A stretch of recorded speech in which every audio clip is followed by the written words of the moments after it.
यदि आप भी चाहते हैं एशियन म्यूजिक भोजपुरी की ऑडियो वीडियो सबसे पहले आप तक पहुंचे, तो हमारे चैनल को सब्सक्राइब जरूर करें और बेल आइकन को दबाना ना भूलें। प्रेम से बोला सूरज भगवान की। ए भैया, हम अमरीश आर्य आज एगो छठ के गाना गावतानी, जेमे एगो पत्नी अपना पति से कहतारी कि ए सैया, कार्तिक महीना चढ़ गईल बा, सबके घर दुआर झड़ाता, सबके उ छठ करे खातिर दौड़ा छैटा लावता, हमरो लागी लादी हमू छठ करब बरगनिया के घाट पर। और बरगनिया के घाट पर छठ करके हमू अपना छठी मैया के बुलाए। तो देखी कैसे गावतिया। ए राजा कोरब छठ के बरतिया, असो बरगनिया के घटवाना। ए राजा कोरब छठ के बरतिया, असो बरगनिया के घटवाना। बरगनिया के घटवाना, ए राजा बरगनिया के घटवाना।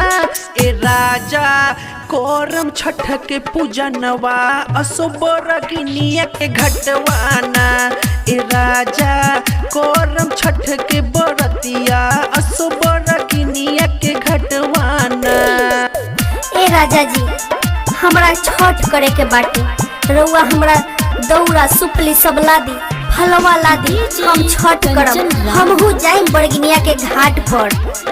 अरे धनी सुना ना हमर बतावा, एक बार पैसों नहीं के हाथ में और साथे साथे देखा ना फसल भी ना उगल हो, का करी, कहाँ से पैसा लाई से तारा के दी छठ करेला पैसा, समझ में नहीं के आवत। अगले साल कर ली हो।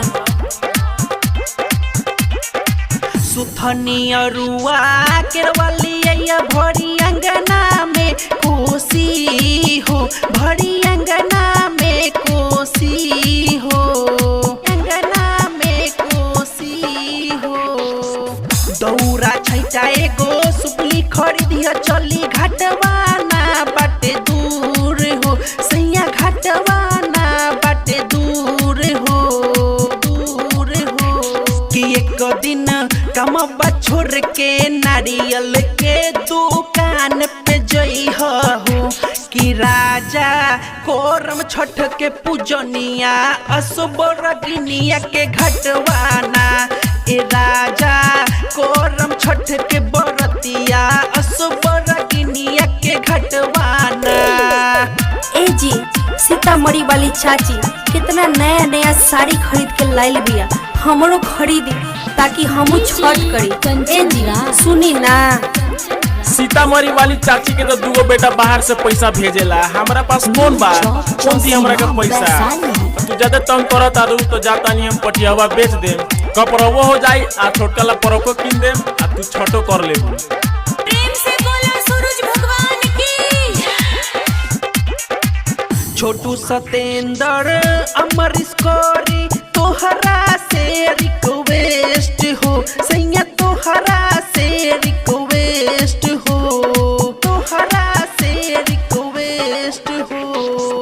नौका डिजाइन में ली हो सरिया, सबसे सुपर बेस्ट हो, सैया सबसे सुपर बेस्ट हो, बेस्ट हो। तो परब करे खातिर अमरीश सोइया घर तू हो। ए राजा कोरम छठ के पूजनवा, असो बरगनिया के घटवाना। ए राजा कोरम छठ के पूजनिया, असो बरगनिया के घटवाना। जब तू न माना तारू तो कर ल छठ बरगनिया के घाट पर।